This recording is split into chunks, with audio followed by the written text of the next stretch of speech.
Joining us now is Kachi Ofia with stories trending around the world. Hello, Kachi. Good morning. Good morning, Dr. Abati. Good morning, Tundun. Good morning, viewers. Let's take a look at what's trending today. So ABC News suspended The View host Whoopi Goldberg for 2 weeks, one day after she drew significant criticism for falsely declaring that the Holocaust was not about race. Now, ABC News President Kim Godwin said in a statement that she is suspending Whoopi Goldberg for 2 weeks for her wrong and hurtful comments. And while Whoopi Goldberg has apologized, she wants her to take some time to just reflect and learn about the impact of her comments. We have a clip of exactly what she said. Let's take a look at that.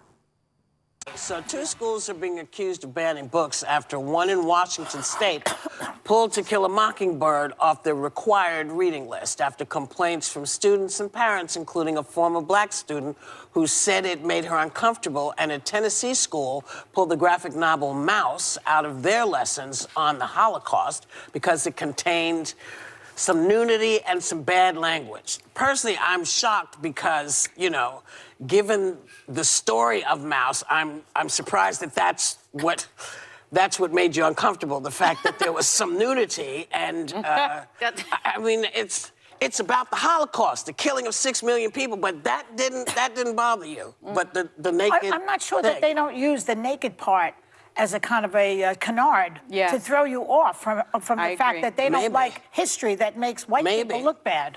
Well, this is white people doing it to white people. Yeah. So this is, y'all go fight amongst yourselves, but don't, There you have it. So between 1941 and 1945, Nazi Germany and its collaborators systematically, killed the Jews, basically. And this was a very, very tricky situation in the sense that till today, it's a situation that still affects them in every single way. So while the book Mouse was suspended as a result of its nudity, the conversation as to whether or not that was enough reason to suspend it was why Whoopi Goldberg even began the conversation in the first place. And then her saying that it wasn't about race, she apologized, basically stating that she should have said it was about both issues. She should have said the nudity was wrong, the fact that it was about race was wrong, as opposed to choosing which was right and which was wrong. I'm just astounded that anybody can say the Holocaust was not about race. And I think that, to her credit, she has expressed regret for that. And she's also in the past, why she might have made that mistake, because I tried to think about why a woman of her standing. I have a lot of respect for Whoopi Goldberg. I mean, she's one of the few EGOT holders. She has an Emmy, a Grammy, an Oscar, and a Tony. She's a phenomenally talented, accomplished woman.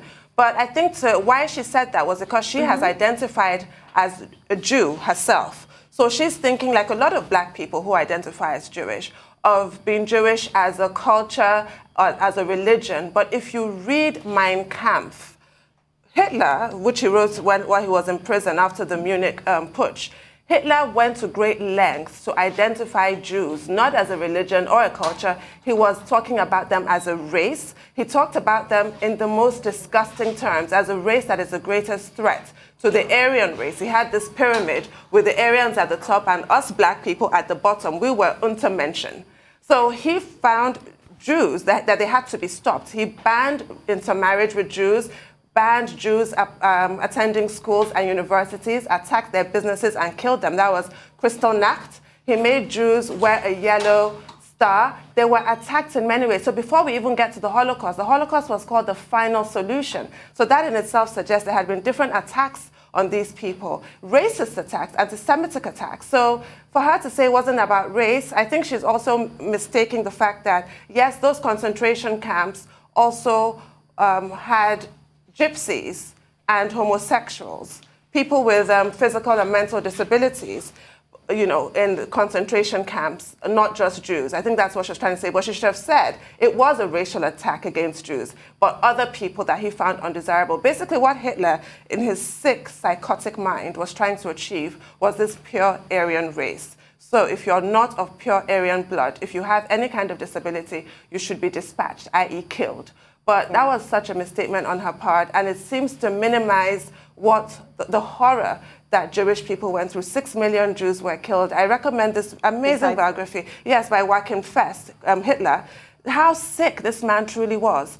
And I think that why people are sensitive about this is because anti-Semitism continues till today. There was a recent story about a woman who survived Auschwitz and was murdered in her 90s in Europe recently. And the fact that there are Holocaust deniers, there are people that today say the Holocaust never even happened. There's a neo-Nazi movement that is a very strong movement. And I even think, frankly, if you talk to publishers, any book about Hitler sells massively, not because people are wanting to read about him to condemn him, sort of like what I did. A lot of people admire Adolf Hitler. So people are extremely sensitive about this. And for me, it's the same way that people try and minimize the damage that the transatlantic slave trade did. And they lie, they blatantly lie. They say things like, well, it's not just black people that were enslaved. All over the world, slavery has always existed, trying to equate, trying to compare apples and oranges. Of course, slavery has always existed all over the world, but there were some particular factors of the transatlantic slave trade that made it particularly evil. For me, the greatest crime humanity has ever committed. So that is how Jewish people feel when people try and minimize their pain. Recently, Anne Frank was in the news, the late Anne Frank, this brilliant teenager who wrote the famous Diary of Anne Frank.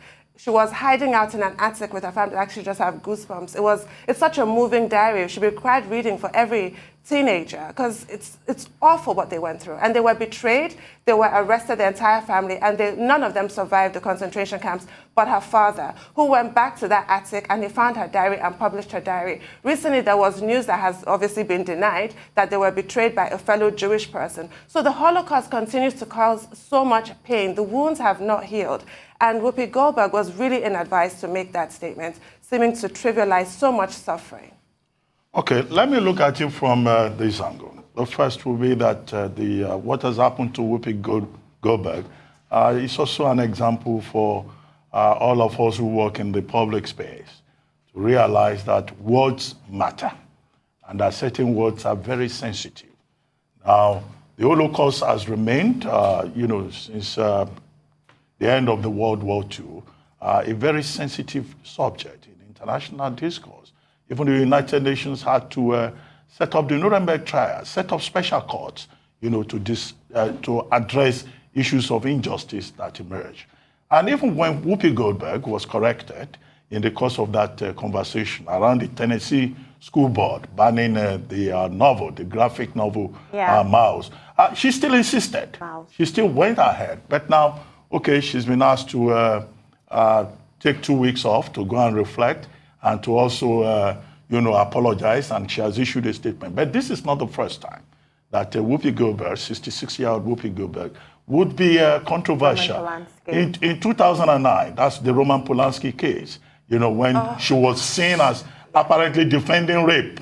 And then, of course, she also tried to defend in another episode Bill Cosby, when the issue about sexual assault came up. So, but something like the Holocaust is really very bad. 6 million Jews, yes. The final solution to the Jewish question. Hitler went on air to talk about the annihilation of Jews. And he ended up annihilating about 2/3 of the population of Jews in Europe. It's put at 6 million. The figure is probably higher than that. And he kept threatening the Jews.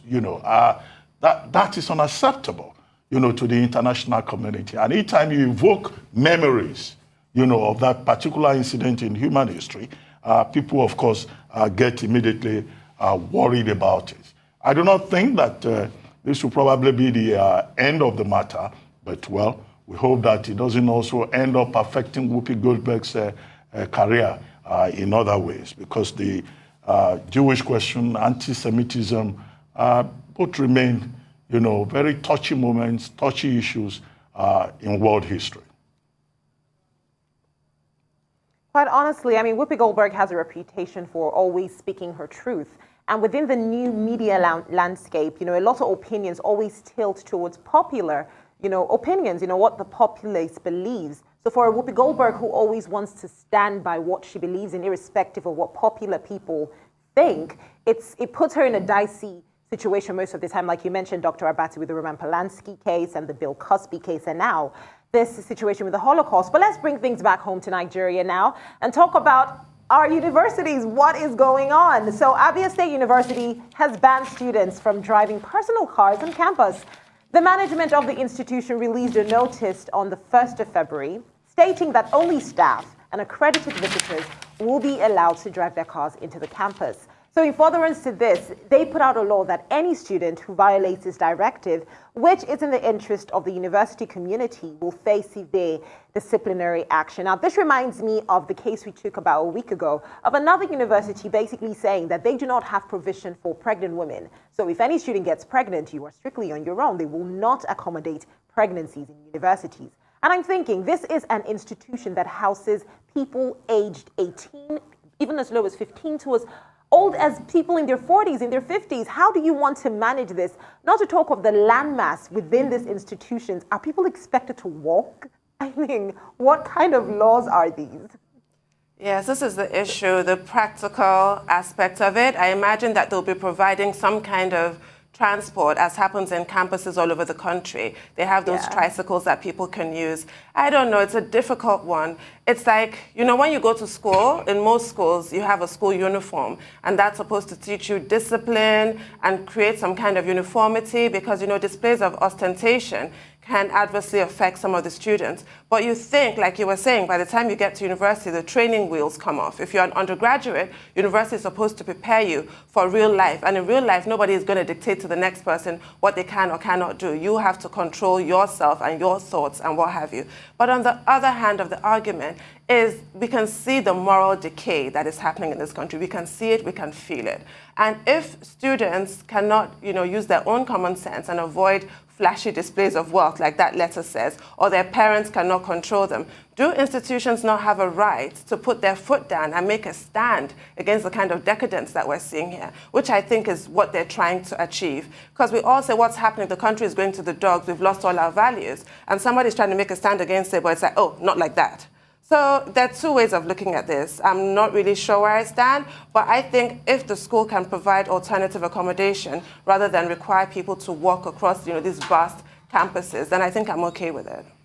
Well, I think it's a very strange development that universities in Nigeria are setting rules about, you know, pregnancy, about virginity, and even about mode of transportation. The age of admission into university in Nigeria, I think, is 18. And under the law, you are considered an adult. Okay? So as an adult, don't you have the right to own property or to make your own choices? It's not a new thing. I mean, when we were growing up on university campuses, there were students who had cars, and there were those who, you know, focused on what they call a legitimate Benz. That is, you turn your legs into a Mercedes-Benz and you trek around the campus, okay? And the whole idea was that, look, by the time you graduate from university, you know, you'll be a mature person. And the training, of course, is both in learning and in character. But in this particular case, in Abia State University, the university is saying, oh, they are opposed to the flagrant display of wealth. Well, it's not only through the vehicles that some students drive that they display wealth. You know, you can display wealth in some other ways too. And then at the same time, it's only in secondary schools, I know, that people talk about, oh, secondary school pupils should not come with phones. You know, they should not wear certain kinds of clothes. They should have a hairstyle, even for both boys and girls. But to see that that has now been taken to the university level is very strange indeed. However, what many will tell you is that, look, we have in our university campuses this Yahoo culture, Yahoo culture. All these boys who just want to get rich quick. And when they succeed, they go and buy flashy cars. And there have been cases of some of those university students being arrested. But that, again, should not push the university, you know, to go beyond its main mandate. Community rules can be defined. There could be regulations. Maybe a parking space will be provided, you know, for the students, or maybe certain rules will just be set up, you know, in terms of how you use personal vehicles on campus. Some students use those personal vehicles, their parents provide for them, or if they can afford, they buy themselves, you know, also for convenience. Some of these campuses, university campuses, are multi-campus institutions. Some of the students live within the community, and they have to commute from wherever they live to the campus. Even within the campus, you may need sometimes to shuttle from one campus to the other to receive lectures. So sometimes it's about convenience. It's not necessarily, about arrogant display of wealth. And persons should not be punished because they are privileged. I understand, about wealth on campus and all of that. If the persons, if it can be established that these are criminals, these are Yahoo boys, is there a students' affairs office that can step in, report to the relevant state authorities? But to say that, a young man cannot drive a car on campus and he must trek, that's like, a form of punishment. I think the Abia State University should take a second look at this, and see if there are rules that can be set in terms of conduct. Don't be a flash geezer on campus. Exactly. Well, I think we can take one last story, a very good one. House of Representatives members have commenced a process to increase the educational qualification of elective positions in the country. Now, the bill, which seeks to increase the minimum academic qualification for election as a president, governor, state, and federal lawmaker, has passed its first reading at the lower chamber of the National Assembly. So while sections 65, 106, 131, and 177 of the 1999 Constitution states that a person must be qualified for election into the aforementioned elective offices if he or she has been educated up to at least at the school certificate level or its equivalent. This new bill, which is sponsored by Adewumi Onanuga, a lawmaker from Ogun State, is seeking to raise the qualification to at least a university degree level or its equivalent.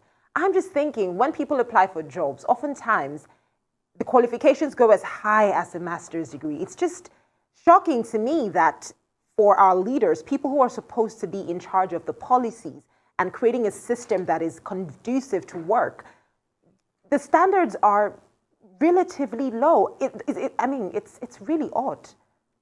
I agree with you, Kachi. I think it is such a low standard. I think the idea behind that low standard was to avoid elitism and to create a level playing field for all Nigerians, so you don't feel like certain positions in this country are out of your reach, that being president of Nigeria should be within the reach of everybody. That's very good, it's very idealistic, but there are practical considerations when you set the bar so low. I'm thinking of Plato and that quote, the Greek philosopher, that said that if you're reluctant to participate in politics, you'll be ruled by your inferiors. And a lot of people with all the degrees, exactly. Yes, they choose to opt out because they just don't want, politics is so murky. They don't want to wade in those filthy waters. And this is how we end up, because even though it's a constitutional provision, it should really not be the norm. That should not be encouraged. I understand the thinking behind it, but it should not be encouraged. So I think it's a really good development from the House of Reps. And Dr. Abati wrote an article about this on Tuesday. I'm sure you're going to get into that. They've been reading you, Dr. Abati, because it's a good development.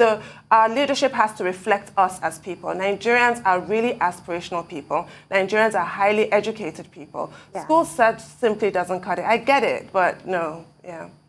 Okay, the relevant sections of the Constitution are Section 65, Section 103, Section 131, Section 171, for different categories of positions: governor, deputy governor, House of Assembly, reps, and all of that. But the critical thing is as stated in Section 317D, where it is said that all you need, 131D, where it is said that a secondary school qualification, secondary school certificate, or its equivalent is all you need to occupy any major political office in Nigeria. And it's good to see that this is being addressed, because the problem is in Section 318, which is the interpretation section. Section 3181, defining those other sections that I explained, said equivalent or its equivalent could be a diploma, could be attendance at a seminar, could be ability to speak English, or any other qualification that is accepted as equivalent in the consideration of the Electoral Commission. Now, that's too loose, that's too accommodating. The bar is set too low, and we have seen the effect in the quality of governance that we're getting. People go to the National Assembly, they just go there to sleep. There are people who are there who have been warming benches for years, for decades, because they have never made a single contribution to anything. They can't even ask the relevant questions. Go and check local government chairman. Some governors sound, very strange sometimes when they are asked to respond to issues. So, hence the argument that, look, we must raise the bar. And the piece I wrote on it, Leadership Recruitment and Our Constitution, in the back page of this day newspaper yesterday, I took the cue from the Speaker of the House of Representatives himself. He was a guest speaker at the 52nd convocation of the University of Lagos on January 17. And in a 22-page presentation, he raised this point about the qualification at page 16 of his presentation. However, it's a good thing that the House of Representatives is taking this up now, and with the leadership of Femi Gbajabiamila, the Speaker, we hope that we'll make some significant progress. It's gone through first reading. But this is not the first time that this issue will come up. In previous assemblies, some other people said, look, we can't afford to have this kind of minimum qualification. And in fact, Section 318, and in decided cases on this particular matter, it doesn't matter. You don't need to pass. You can fail all your subjects. You only need to have passed through a secondary school or even primary school. What is the quality of primary school and secondary school education in Nigeria today? Even when graduates are not up to it. Many companies, when they recruit graduates, you have to set up a training department to train these people to write basic English. So many graduates that cannot write a successful paragraph. So the quality of education in the country has gone terribly low, and we cannot afford to send to important positions persons who the only thing they have to show is the flamboyant garment that they are wearing, rather than the quality of their intellect. So I think the Speaker and his colleagues, it would be nice to see them walk the talk and see how the level of educational qualification can be improved, while they also at the same time pay attention to the need to improve the quality of education in Nigeria and the funding of education in Nigeria by providing a framework of relevant policies in that direction. Okay, Kachi, thank you very much. I think that's where we'll draw the curtain today. Okay. Okay. Thanks, Kachi. Well, thank you very much, Kachi. We'll see you again tomorrow.